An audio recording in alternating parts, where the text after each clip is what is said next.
अस्सलाम वालेकुम। Lecture number 2, computer organisation and assembly language.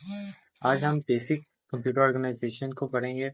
Basic computer organisation में basically computer के तीन पार्ट्स होते हैं। Computer input output devices, processor and memory. Input output devices ऐसी डिवाइसेस जो कंप्यूटर के एक्सटर्नल वर्ल्ड के साथ लिंक होती हैं, और मेमोरी ऐसी एक ऐसा कंपोनेंट है जो कि कंप्यूटर के इंटरनल वर्ल्ड के साथ लिंक होता है। प्रोसेसर कंप्यूटर का ऐसा कोर कंपोनेंट है जो कि सारे ऑपरेशंस परफॉर्म करने का रिस्पॉन्सिबल होता है। इंटरकनेक्शन बिटवीन कंपोनेंट्स, जब भी कोई प्रोसेसर ने कोई अपना एक्शन परफॉर्म करवाना है किसी मेमोरी के अंदर मौजूद डाटे का, तो वो एक मैकेनिज्म रिक्वायर करेगा। वो देखेगा किस तरह मैं एक मेमोरी के अंदर से डाटे को रीड कर सकता हूँ, लाइक दिस। कंप्यूटर के आपस में इंटरकनेक्शन में तीन चीज़ें पाई जाती हैं: address bus, data bus and control bus. ये मैकेनिज्म प्रोसेसर को डाटा रीड करने के लिए मदद करता है। कंट्रोल बस क्या करता है? ये there must be a mechanism to inform memory that we want to do the read operation. उसके बाद there must be a mechanism to inform memory that we want to read precisely which element.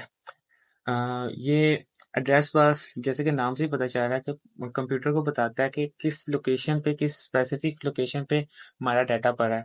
और उसके बाद data bus, there must be a mechanism to transfer that data element from memory to processor. बस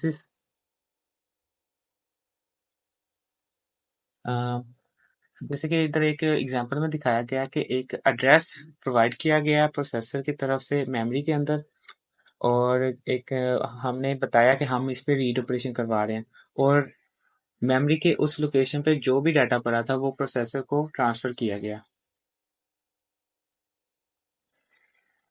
अब इसमें एक और चीज़ है कि कंप्यूटर के अंदर तीन बसेस हैं। इनमें से दो बसेस बाई डायरेक्शनल होती हैं और एक बस यूनी डायरेक्शनल होती है। जो एड्रेस बस है वो यूनी डायरेक्शनल, और बाकी की दो बसेस बाई डायरेक्शनल होती हैं। बसेस दिखाई किस तरह की देती है? जैसे मैंने पहले लेक्चर में बताया कि जो मदरबोर्ड के ऊपर जो हल्की सी बारीक सी वायर्स होती हैं, उनकी फॉर्म में, रिबन की फॉर्म में, कनेक्टर की फॉर्म में और सेट वायर्स की फॉर्म में।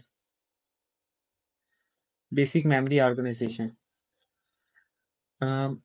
कंप्यूटर के अंदर असेंबली लैंग्वेज के अंदर हमें किस तरह अपने डाटे को, या रैम के अंदर किस तरह हम अपने डाटे को एक तरतीब के साथ रखते हैं, या उनको बिट वाइज रखते हैं, बाइट वाइज रखते हैं, या वर्ड वाइज रखते हैं, या डबल वर्ड वाइज। जिसमें एक मेमोरी लोकेशन है 0, उसके ऊपर हमने एक डाटा रखा है, और उसके बाद 1 के ऊपर एक डाटा रख लिया। बेसिकली ये 1 बाइट ले रहा है। अ, उसके बाद मेमोरी वर्ड, ये 2 बाइट रिक्वायर करता है किसी भी डाटे को स्टोर करवाने के लिए मेमोरी में। इधर देख सकते हैं, इधर 8 बिट मोड और 16 बिट मोड के अंदर पता चल जाएगा, जिसमें 0 से लेके 15 एक वर्ड बिट पोजीशन है, और एक बाइट बिट पोजीशन है, यानी कि 8 बिट पोजीशन 0 से लेके 7 तक। Processor can perform the following operation on memory. और प्रोसेसर हमेशा या तो डाटा रीड करवाएगा, या तो डाटा राइट करवाएगा, या फिर उस लोकेशन से डाटे को फेच करेगा, या फिर उस लोकेशन पे डाटे को रख देगा। Organisation. CPU is the brain of the computer. Control the computer by executing program stored in a memory. Each instruction executed by it is a bit stream. Instruction performed by a CPU is called the instruction set.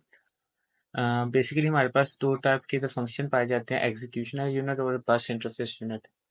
इस diagram में executional unit और बस interface unit का proper एक structure बता दिया गया, किस तरह एक माइक्रो प्रोसेसर 8086 में दोनों चीज़ों को ऑर्गेनाइज किया गया। इसमें हमारे पास 8 डाटा रजिस्टर्स आ जाते हैं। उसके बाद ALU, फ्लैग्स, टेम्परेरी रजिस्टर और इंटरनल बसेस पाई जाती हैं। और बस इंटरफेस यूनिट, इसमें हमारे पास इंस्ट्रक्शन पॉइंटर, सेगमेंट रजिस्टर और बस एक्सटर्नल बस होती है। एग्जीक्यूशनल यूनिट ये जब जो भी इंस्ट्रक्शन जो भी एग्जीक्यूट होती है वह एग्जीक्यूशनल यूनिट में होती है। इसमें हमारे पास अरिथमेटिक एंड लॉजिकल यूनिट पाए जाते हैं। इसमें हमारे पास डाटा स्टोरिंग के लिए 8 रजिस्टर्स पाए जाते हैं। Contain temporary register for holding operand for the ALU।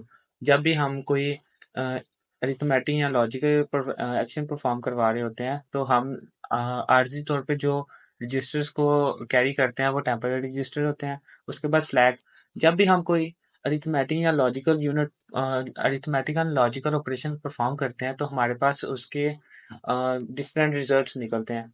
उन रिजल्ट्स को डिटरमाइन करने के लिए हमारे पास फ्लैग रजिस्टर होते हैं। क्या वो ज़ीरो जनरेट हुआ है, क्या कैरी जनरेट हुआ है, क्या साइन वैल्यू जनरेट हुई है, auxiliary, parity and different flag registers. बस